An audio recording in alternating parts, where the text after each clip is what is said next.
What up guys, Adrian from Motorcycle, and it's time for a new bike reveal. That right there is my new bike, and I'm going to tell you the story about it. I don't normally do new bike reveals, but this one's kind of got a weird story to it, so you'll see what I mean. So new bike in question is a BMW F650GS. And why is there a measuring tape over there? Oh, don't worry, we will talk about that. Personally, I absolutely love this color. Let me explain why I got it, and I'll explain what happened. So firstly, here's the G650GS. It's a great motorcycle. For sure, I've enjoyed it so much, and everyone says that the F650 is basically the same-ish bike. They use the exact same tire sizes, front and back. It's a little bit longer, the F model. It's a twin motor. It's supposed to be a little bit more smooth, a lot more powerful, and you're only sacrificing about 35 more pounds of weight.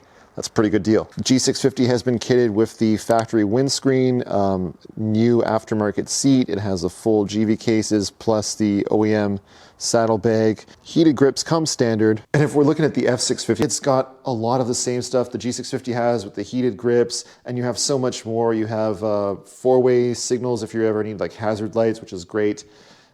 Really big horn button, ABS switchable on and off. You have an info button because it has a built-in computer that lets you switch between viewing what your current fuel economy is, what your fuel economy for the trip has been. There's all kinds of stuff in there. Gear indicator, which personally I think is a bit of a joke on a motorcycle, but sure, whatever. There's all kinds of information here. You just press the info button, you get it all. Now, it does have about 30,000 kilometers, which I will put on the screen what that is in miles for you guys. Heated grip controls are here. There's a couple things that I don't like about the bike, so let's talk about that. First and foremost, these turn signals, oh my God, this is a terrible idea. So you have the left turn signal here and the right turn signal here. And I'm totally cool with that because that's what I have on my Harley-Davidson V-Rod.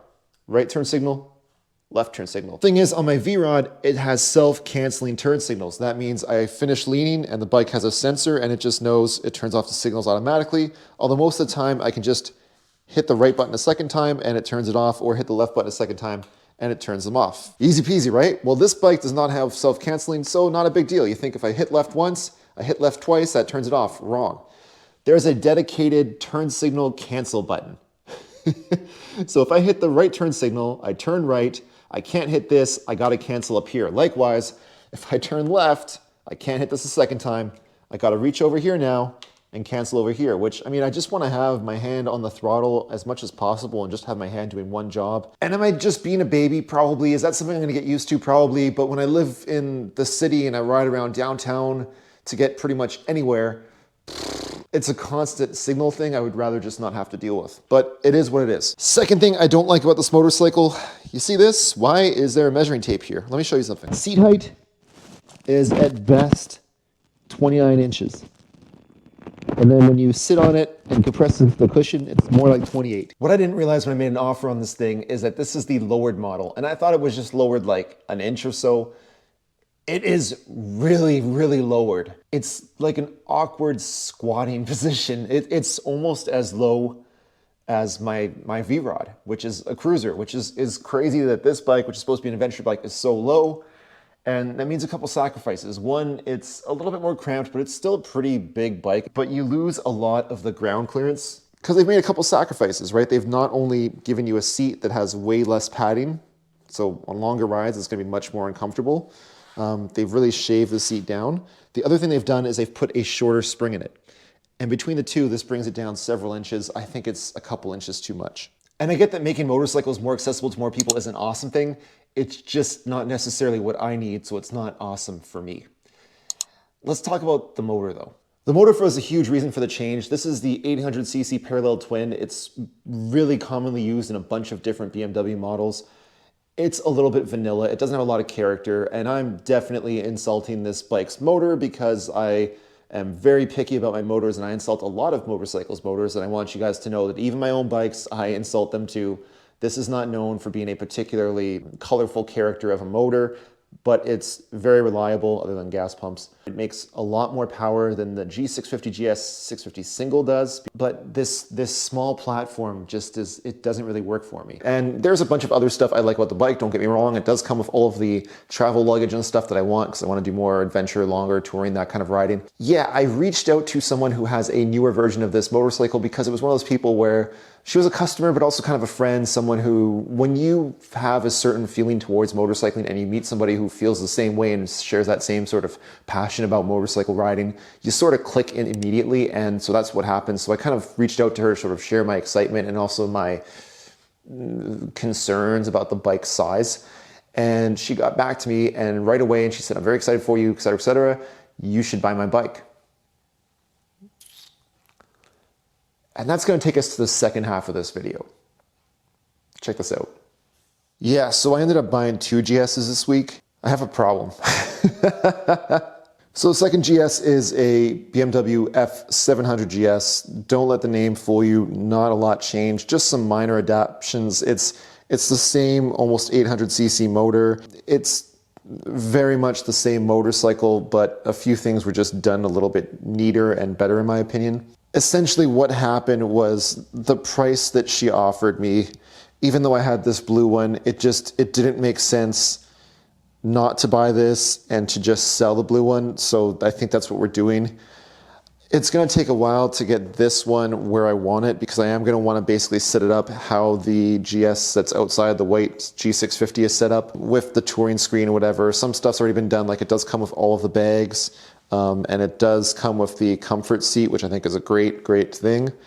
Everyone raves about how awesome the factory OEM comfort seat option is on this motorcycle, so that's great. The seat height is a couple inches taller, which also gives you another inch or so of ground clearance, which I am all about that. Yeah, which is, I know, hilarious because I'm coming from this bike, which has like no ground clearance, but we're trying to do things a little bit differently and better, you know, and I've been riding cruisers for 15 years, right? So I'm kind of excited about doing more upright riding and a little bit smaller wheelbase, a lot lighter weight, and just being able to take bags. I absolutely adore my V-Rod, do not get me wrong. And it's a beast and it's sexy as hell and I like it better than any other motorcycle that I have.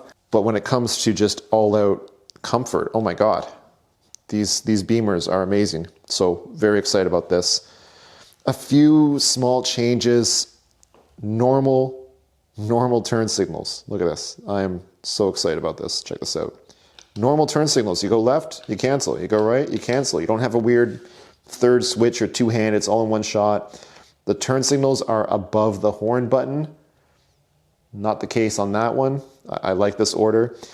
This also has electronically adjustable suspension, which some people say is great. Some people say it's kind of gimmicky. I'll do a review and I'll let you guys know. Hit subscribe if you want to see that. You have one button for the four ways. You still have the whole info system where you can go through a bunch of your settings and whatnot. She added also this TomTom rider attachment, so GPS built right on there, so if you're off grid, no problem. Heated grips, of course, come standard. Yes, this is a power port down here. A lot of little touches are just a lot nicer on this bike. Here's a great example of how the improvements are minor, but still, I think, really cool. The brake fluid is just part of this whole attachment here.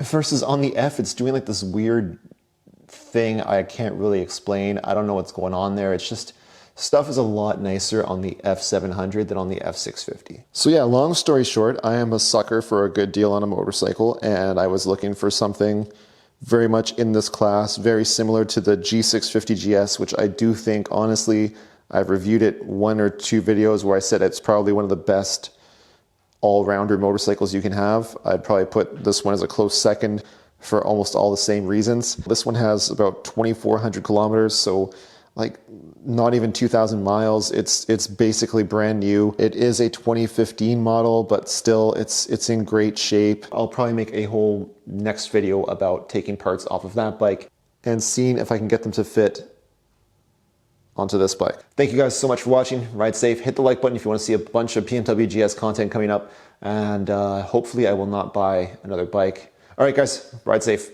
Peace.